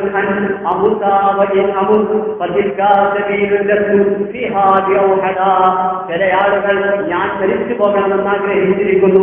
എന്നാൽ പറയട്ടെ, ഇമാമാകുന്ന ഞാൻ മരണപ്പെട്ടാൽ ഞാൻ ഇവിടെ മരണപ്പെട്ടുവെന്നല്ലാതെ ഈ ആശയമുണ്ടല്ലോ, ഈ ഒരു വഴിയുണ്ടല്ലോ, ഈ സിറാത്തുൽ മുസ്തഖീമാകുന്ന ശരിയായ പാത, അതിൽ ഞാൻ ഒറ്റക്കല്ല. അതുകൊണ്ട് ഞാൻ പോയാൽ അല്ലാഹു തആല മറ്റൊരാളെ കൊണ്ടുവരും. അതുകൊണ്ട് ഞാൻ മരണപ്പെട്ടു എന്ന് കരുതി ഈ ആദർശം ഇവിടെ അവസാനിക്കുകയില്ലെന്ന് ഇമാം ശാഫിഈ തങ്ങളെ കുറിച്ച് ശത്രുക്കൾ മരണം കൊതിച്ചപ്പോ ബഹുമാനപ്പെട്ടവർ പറഞ്ഞത് ഇമാം ശിർവാനി രേഖപ്പെടുത്തുന്നുണ്ട്. ഏതാണെങ്കിലും ശാഫിഈ ഇമാം റളിയല്ലാഹു അൻഹുവിന്റെ ശിഷ്യർ ഉവൈസി റളിയല്ലാഹു അൻഹു മഹാനവർകളെയും ശത്രുക്കൾ ജയിലിലടച്ചിരുന്നു. പക്ഷേ നമ്മൾ ചിന്തിക്കണം, അവിടത്തേക്ക് ഒരു സൂക്ഷ്മത. എല്ലാ വെള്ളിയാഴ്ചയാകുമ്പോഴും മഹാനവർകളത അവിടുത്തെ വസ്ത്രം അലക്കുകയാണ്. അങ്ങനെ നല്ല വൃത്തിയായി കുളിച്ച് കഴിയുന്ന സുഗന്ധം ഉപയോഗിച്ച് ബഹുമാനപ്പെട്ടവർ ജയിലിന്റെ ഗേറ്റിൽ വരികയാണ്. എന്നിട്ട് ജയിലിലെ ഗേറ്റുമാനോട് പറയുന്നു, പള്ളിയിൽ വാങ്ങി വിളിക്കുന്നുണ്ട്, ജുമഅക്ക് വാങ്ങി വിളിക്കുന്നുണ്ട്, എനിക്ക് പള്ളിയിൽ പോകണം. ആ സമയത്ത് ഗേറ്റുമാൻ പറയും, പറ്റില്ല, നിങ്ങൾ നിങ്ങളുടെ സ്ഥലത്ത് പോയിരിക്കണം. ആ സമയത്തതാ ഉവൈസി ഇമാം ദുആ ചെയ്യുകയായിരുന്നു, അല്ലാഹുമ്മ ഇന്നി അജബ്തു ദാഇയക ഫമനഉനി. പടച്ച റബ്ബേ, ഞാൻ നിന്റെ വിളിക്ക് ഉത്തരം നൽകിയിട്ടുണ്ട് റബ്ബേ, പക്ഷേ ഇവരെന്നെ തടഞ്ഞു വെച്ചതാണെന്ന് ഇമാം ഉവൈസി ഓരോ ജുമഅക്കും ഓരോ വെള്ളിയാഴ്ചയിലും അതാ മുഅദ്ദിൻ വാങ്ങി വിളിച്ചാൽ ഇതേ പ്രകാരം പറഞ്ഞ് ജയിലിന്റെ ഗേറ്റ് വരെ എത്തി ആ മഹാനവർകൾ തിരിച്ചു പോരുന്ന ഒരു രംഗമുണ്ടെന്ന് ഇമാം മുസ്നദ് രേഖപ്പെടുത്തുന്നുണ്ട്. ഇങ്ങനെ അങ്ങോട്ട് പോയാൽ ഓരോ പണ്ഡിതന്മാര് സമയമില്ല. അതുകൊണ്ട് ഞാൻ ചിലത് മാത്രം പറഞ്ഞ് മുന്നോട്ട് പോകുന്നു. അബൂബക്കർ ശിബിലി എന്ന് പറയുന്ന അബൂബക്കർ നാബിൽസി എന്ന് പറയുന്ന ഒരു പണ്ഡിതന്റെ ചരിത്രം കാണാം. ബഹുമാനപ്പെട്ടവർ അവിടുത്തെ നാട്ടിൽ നിന്ന്, അവിടുത്തെ നാടായ മിസ്റിൽ നിന്നും ജനങ്ങൾ പുറത്താക്കുകയാണ്.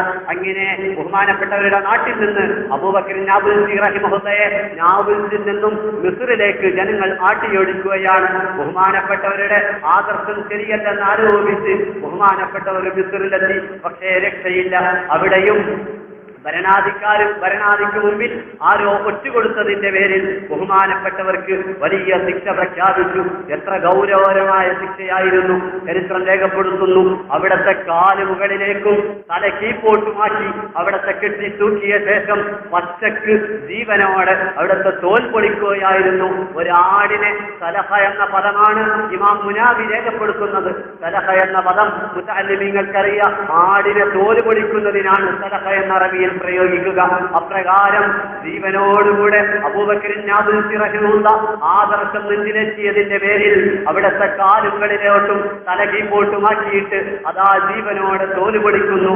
ബഹുമാനപ്പെട്ടവരതാ അങ്ങനെ കാല് കെട്ടിത്തൂക്കിയ രൂപത്തിൽ മരണപ്പെടുന്നു. മരണപ്പെടുന്ന സമയം വരെ അവിടെ നതാ പരിശുദ്ധ ഖുർആൻ ഓതുകയായിരുന്നു. തോല് പൊളിച്ചെങ്കിലും ഖുർആൻ ഓതുന്നില്ല. അതിൽ വ്യാകുലപ്പെടാതെ പരിശുദ്ധ ഖുർആൻ ഓതിക്കൊണ്ടാണ് അവിടെ വഫാത്തായെന്ന് പണ്ഡിതന്മാര് പറയുന്നുണ്ട്. ഇവിടെയൊക്കെ ശത്രുക്കളുടെ ആവശ്യം ആദർശമായിരുന്നു. മഹാന്മാരായ പണ്ഡിതന്മാർ അവരിങ്ങോട്ട് ഇത്തരത്തിൽ സേവനമനുഷ്ഠിച്ചാൽ അഹ്ലുസുന്നത്തി വൽ ജമാഅയുടെ ആശയത്തിൽ ആദർശത്തിൽ ജനങ്ങൾ മുന്നോട്ട് പോകുമ്പോൾ ആ ജീവിതം അത് നമുക്ക് പ്രയാസം സൃഷ്ടിക്കുമെന്ന് ശത്രുക്കൾ ചിന്തിക്കുകയായിരുന്നു. ഇങ്ങനെ പല പണ്ഡിതന്മാരുടെയും ചരിത്രം നമുക്ക് വിശാലമാണ്. സമയമില്ലാത്തത് കൊണ്ട് ഞാൻ ഓരോന്ന് നീട്ടി പറയുന്നില്ല. ഇമാം ഇബ്നു ഹജർ റഹിമഹുല്ലാ മക്കയിൽ ജീവിച്ച നമ്മുടെ ഫത്ഹുൽ മുഈൻ കേൾക്കാത്തവരാരും ഉണ്ടാവുകയില്ല. പൊന്നാനിയിൽ ശൈഖ് സൈനുദ്ദീൻ മഖ്ദൂം റളിയല്ലാഹു അൻഹു രചിച്ച ആ ഫത്ഹുൽ മുഈനിന്റെ കർത്താവ് മഖ്ദൂം തങ്ങളുടെ നേരെ ഗുരുവര്യരാണ് ഇബ്നു ഹജർ അൽ ഹൈതമി റഹിമഹുല്ലാ. മഹാനവർകളെയും ഇതുപോലെ ശത്രുക്കൾ വേട്ടയാടുകയാണ്. ആദ്യകാലത്ത് അവിടെ നിന്ന് മിസ്റിൽ ഈജിപ്തിലാണ് താമസിച്ചിരുന്നത്. പക്ഷേ അവിടെ നിന്ന് ഒരു ഗ്രന്ഥം രചിച്ചപ്പോ ആ ഗ്രന്ഥത്തിന്റെ കോപ്പികൾ ശത്രുക്കൾ കട്ടെടുത്തുകൊണ്ട് അത് നശിപ്പിച്ചതിന്റെ വേദനയിൽ മഹാനവർകൾ ഈജിപ്ത് വിട്ട് മക്കയിലേക്ക് വരികയായിരുന്നുവെന്നും മക്കയിലെത്തിയിട്ടും യമൻ ഭാഗത്ത് നിന്നുള്ള ചില ശത്രുക്കൾ ശത്രുത വെച്ച് പുലർത്തി. ഇങ്ങനെയൊക്കെ ആയിരുന്നിട്ടും മഹാനവർകൾ ഇതോടൊപ്പം വലിയ വലിയ അസുഖങ്ങൾ അവിടത്തേക്കുണ്ടായിരുന്നു. എന്നിട്ടും ആദർശത്തിൽ നിന്നും അവിടെ നിന്ന് പിന്മാറിയില്ല. അവിടെ നിന്ന് സുന്നത്ത് ജമാഅത്തിന് വേണ്ടി ദീപസുറ്റ ഗ്രന്ഥങ്ങൾ, എത്രയോ ഗ്രന്ഥങ്ങൾ നമുക്ക് വേണ്ടി സമർപ്പിച്ചു. ഓരോ പണ്ഡിതന്മാരുടെ ചരിത്രം ഓരോന്ന് പറയുമ്പോൾ സമയം വിശാലമായി പോവുകയാണ്. എന്നാലും ചിലത് പറയാതിരിക്കാൻ കഴിയുന്നില്ല. ഇമാം ഹക്കീം തിർമിദി റളിയല്ലാഹു അൻഹു അവിടത്തെ കുറിച്ച് അവിടുത്തെ ആളുകൾ വലിയ ആരോപണങ്ങൾ ഉന്നയിച്ച് അവിടുത്തെ ഇസ്ലാമിൽ നിന്ന് പുറത്തുപോയവരാണെന്ന് വരെ പറയാൻ ആളുകൾ മടിച്ചില്ല. അങ്ങനെ അവിടുന്ന് എഴുതിവെച്ച വലിയ ബൃഹത്തായ ഗ്രന്ഥങ്ങൾ അതൊന്നടങ്കം കടലിലേക്ക് ശത്രുക്കൾ വലിച്ചെറിയുകയായിരുന്നു. പക്ഷേ അല്ലാഹുവിന്റെ ഔലിയാക്കൾ അവരെ അല്ലാഹു ഏത് സമയത്തും സംരക്ഷിക്കുന്നു.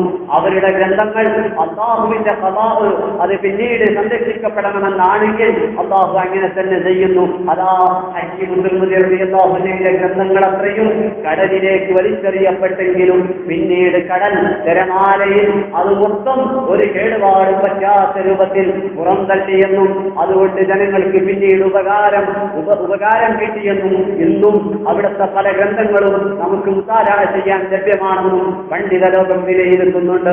ഇങ്ങനെ ഓരോ പണ്ഡിതന്മാർ ഇമാം ബുഖാരി റഹിമഹുല്ലാഹ് അവിടത്തോട് ശത്രുക്കൾ നിങ്ങളുടെ ആദർശം വിട്ട് ഇങ്ങോട്ട് വരണമെന്ന് പറഞ്ഞില്ല. പക്ഷേ 5 പ്രാവശ്യം വാളോങ്ങിക്കൊണ്ട് കത്തി കാട്ടിയവരെ പേടിപ്പിച്ചു. അവരോട് പറഞ്ഞതെന്താണ്? നിങ്ങൾ ഞങ്ങളുടെ ആശയത്തിലേക്ക് വരണമെന്ന് ഞങ്ങൾ ആരും പറയുന്നില്ല. പക്ഷേ നിങ്ങളൊരു കാര്യം ചെയ്യണം, നിങ്ങൾ നിങ്ങളുടെ ആദർശം പറയാതെ മിണ്ടാതിരിക്കണം. അത് മാത്രമാണ് ഞങ്ങൾക്ക് പറയാനുള്ളതെന്ന് ഇമാം ഹറവിയോട് ശത്രുക്കൾ പറയുകയാണ്.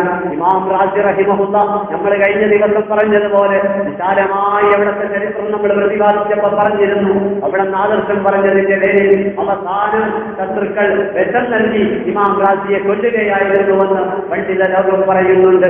ഇങ്ങനെ ഓരോ പണ്ഡിതന്മാരും വലിയ വലിയ പ്രയാസങ്ങൾ അവർക്ക് ജീവിതത്തിൽ വന്നെങ്കിലും അവർ പരിശുദ്ധ ഇൽമിന്റെ മേഖല, വിജ്ഞാനത്തിന്റെ മേഖല, ദീനിന്റെ മേഖല കൈവെടിയാൻ ആരും കണ്ടെത്തരായില്ല. ഇമാം ഖുബ്ബി, ഇമാം തിർസലി 2 പണ്ഡിതന്മാർ ചരിത്രത്തിൽ ഏറെ ഇടം പിടിച്ചവരാണ്. അവരെ കുറിച്ച് പറയുമ്പോൾ പണ്ഡിതന്മാര് പറയുന്നുണ്ട് അവർ 2 പേരുടെയും ഉസ്താദാണ് ഇബ്നു അറഫ എന്ന് പറയുന്ന പണ്ഡിതർ. ഏറെ പ്രയാസം സൃഷ്ടിച്ച് അവർ പരിശുദ്ധ വിജ്ഞാനം സമ്പാദിക്കുന്നതിനെ കുറിച്ച് ചരിത്രം പറഞ്ഞൊരു കാര്യം പറഞ്ഞ് ഞാൻ എന്റെ വാക്കുകൾ ഉപസംഹരിക്കാം. നമുക്കൊക്കെ ഒരു പാഠമാണത്. എന്താണത്? സ്വന്തം ഉസ്താദ് ഇബ്നു അറഫ റളിയല്ലാഹു അൻഹു പറയുന്നു, എനിക്ക് രാത്രിയിൽ ഉറങ്ങാൻ കഴിയുന്നില്ല. എനിക്ക് രാത്രിയിൽ ഉറക്കമൊഴിച്ചുകൊണ്ട് ഗ്രന്ഥങ്ങൾ പാരായണം ചെയ്യേണ്ട ഒരവസ്ഥയാണ് ഇപ്പോൾ ഉള്ളത്. അതെന്റെ അങ്ങനെ എനിക്ക് 2 ശിഷ്യന്മാരുണ്ട്.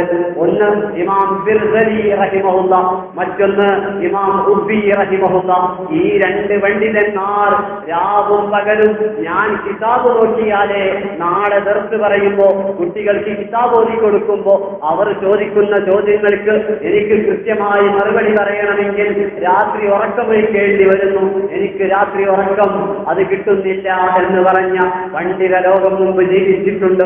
നമ്മൾ പലപ്പോഴും പറഞ്ഞിട്ടുണ്ട്, പണ്ടൊരിക്കൽ ജീവിച്ചൊരു വലിയ മഹാൻ അവിടുന്ന് ബാത്റൂമിൽ പോകുന്ന സമയത്ത് പടച്ച റബ്ബേ എനിക്ക് എൽമ് പഠിക്കാൻ സാധിക്കുന്നില്ലെന്ന് വ്യാകുലപ്പെട്ടുകൊണ്ട് ശിഷ്യനോട് ബാത്റൂമിന്റെ അടുത്ത് വന്ന് ഉറച്ച ഗ്രന്ഥം പാരായണം ചെയ്യണേ, എങ്കിൽ എനിക്കുള്ളിൽ നിന്ന് അത് കേൾക്കാമല്ലോ, എന്റെ സമയം നഷ്ടപ്പെടില്ലല്ലോ എന്ന് ആകുലപ്പെട്ട പണ്ഡിത ലോകം ഇവിടെ ജീവിച്ചിട്ടുണ്ട്. ഇമാം ഇബ്നു ജിഹ്ഹ റളിയല്ലാഹു അൻഹു ശരീരമാസകലം വേദനയാണ്, പേശി വേദനയാണ്, ഡ്രസ് പോലും ശരീരത്തിൽ തട്ടുമ്പോ വേദന അനുഭവപ്പെടുന്നു. പക്ഷേ മഹാനവറുകൾ വഫാത്താകുന്ന സമയത്ത് പോലും അവിടെ നിന്ന് കഴിയുന്ന രൂപത്തിൽ ഗ്രന്ഥം കിതാബുകളെ കയ്യിൽ പിടിച്ച് മുതാല ചെയ്യുന്നു. കൈ കുഴഞ്ഞുകൊണ്ട് അല്ലെങ്കിൽ കിതാബ് പിടിക്കാൻ കഴിയാതെ പലപ്പോഴും ഗ്രന്ഥങ്ങൾ മുഖത്തേക്ക് കമിഴ്ന്ന് വീഴുന്നു. മഹാനവർകൾ വീണ്ടും അല്പസമയം കഴിഞ്ഞ് കിതാബെടുത്ത് മുതാല തുടരുന്നു. അങ്ങനെയൊക്കെയാണ് പ്രിയപ്പെട്ടവരെ പരിശുദ്ധ വിജ്ഞാനം, പരിശുദ്ധ ഹദീസ്, പരിശുദ്ധ ഇസ്ലാം നമുക്ക് കൈമാറ്റം ചെയ്യപ്പെടുന്നത്. ഇമാം ഇബ്നു ദഖീഖ് അൽ-ഐദ് റഹിമഹുല്ലാഹ് പറഞ്ഞൊരു വാക്ക് അതുകൂടി നമ്മൾക്ക് പറയണം. ഇമാം ഇബ്നു ദഖീഖ് അൽ-ഐദ് തങ്ങൾ വിശാലമായ ജീവിതം പരിശുദ്ധ ഇസ്ലാമിന് വേണ്ടി നീക്കി വെച്ചിട്ട് അവിടെ നിന്ന് ധൈര്യപൂർവ്വം പറഞ്ഞൊരു വാക്കുണ്ട്, മാ തകല്ലംതു ബി കലിമത്തിൻ വലാ അമിൽതു ബിഅമലിൻ ഇല്ലാ ബഅദതു ലഹു ജവാബൻ അല്ലാഹ്. 5 ഇമാമുമാർ അവരുടെ ഗ്രന്ഥങ്ങളിൽ ഇത് രേഖപ്പെടുത്തുന്നുണ്ട്. എന്താണത്? ഗ്രന്ഥങ്ങൾ രചിച്ച് പരിശുദ്ധ വിജ്ഞാനം ശേഷം വന്ന ഇമാം സുബിക്കിയെ പോലോത്ത പണ്ഡിതന്മാർക്ക് കൈമാറിക്കൊടുത്ത ഇബ്നു ദഖീഖ് അൽ-ഈദ് തങ്ങളുടെ ആ ഒരു ധൈര്യം, അവിടുത്തെ സ്ഥൈര്യം പണ്ഡിത ലോകം വിലയിരുത്തുന്നു. പടച്ച റബ്ബ് നാളെ റബ്ബിന്റെ മുമ്പിലെത്തുമ്പോ റബ്ബിനോട് എന്തേ നിങ്ങളുടെ ഈ സെക്കൻഡ് നിങ്ങൾ എങ്ങനെ ചെലവഴിച്ചുവെന്ന് റബ്ബ് ചോദിക്കുന്ന സമയത്ത് എന്റെ ഒരു വാക്ക്, എന്റെ ഒരു പ്രവൃത്തി അത് കൃത്യമായി റബ്ബേ ഞാൻ എന്റെ വിഷയം, എന്റെ കാര്യങ്ങൾ ഇന്നതിന് വേണ്ടി നീക്കിവെച്ചുവെന്ന് എനിക്കൊരു സെക്കൻഡ് ഇമവെട്ടാതെ, ഒരു സെക്കൻഡ് നഷ്ടപ്പെടാതെ റബ്ബിന്റെ ത്വാഅത്തിലായി, റബ്ബിനുള്ള ആരാധനയിലായി ഞാൻ ചെലവഴിച്ചുവെന്ന് പറയാൻ എനിക്ക് സാധിക്കുമെന്ന് പറഞ്ഞ ഇമാമുമാർ അവരാണ് നമ്മുടെ മുൻഗാമികൾ. അവരെ മാറ്റിവെച്ചുകൊണ്ട് അവർ കാണിച്ചു തന്നൊരു പാത, അതില്ലാതെ നമുക്കൊരിക്കലും എവിടെ നീങ്ങാൻ സാധ്യമല്ലെന്ന് പറഞ്ഞ് അല്ലാഹു തആല ഇത്തരം മഹാന്മാര് അവരോടുകൂടെ നാളെ സ്വർഗത്തിൽ ഒരുമിച്ചുകൂടാൻ നമുക്ക് തൗഫീഖ് ചെയ്യുമാറാകട്ടെ. ആമീൻ. ഇമാം അഹ്മദ് ഇബ്നു ഹംബൽ തങ്ങൾ അവിടത്തെ കുറിച്ച് പറഞ്ഞത്, മറ്റ് ഇമാമുമാരെ കുറിച്ച് പറഞ്ഞത്, ഒരിക്കലും അത്തരം ത്യാഗ സന്ദർഭങ്ങൾ നമുക്ക് നമ്മളുടെ ഈമാനിന്റെ ബലഹീനത കാരണം ഉൾക്കൊള്ളാൻ സാധിക്കുകയില്ല. പക്ഷേ അവരനുസ്മരിച്ചതിന്റെ പേരിൽ അല്ലാഹു തആല അവരുടെ ശഫാഅത്തിലായി എങ്ങനെയെങ്കിലും സ്വർഗത്തിലെത്തി അല്ലാഹുവിന്റെ റസൂലിനോടുകൂടെ സ്വർഗത്തിൽ ഒരുമിച്ചുകൂടാൻ നമുക്ക് തൗഫീഖ് ചെയ്യുമാറാകട്ടെ. ആമീൻ എന്ന് പറഞ്ഞ് വാഹിറു ദഅവാനാ അനിൽ ഹംദുലില്ലാഹി റബ്ബിൽ ആലമീൻ. അസ്സലാമു അലൈക്കും വറഹ്മത്തുള്ളാഹി വബറകാതുഹു.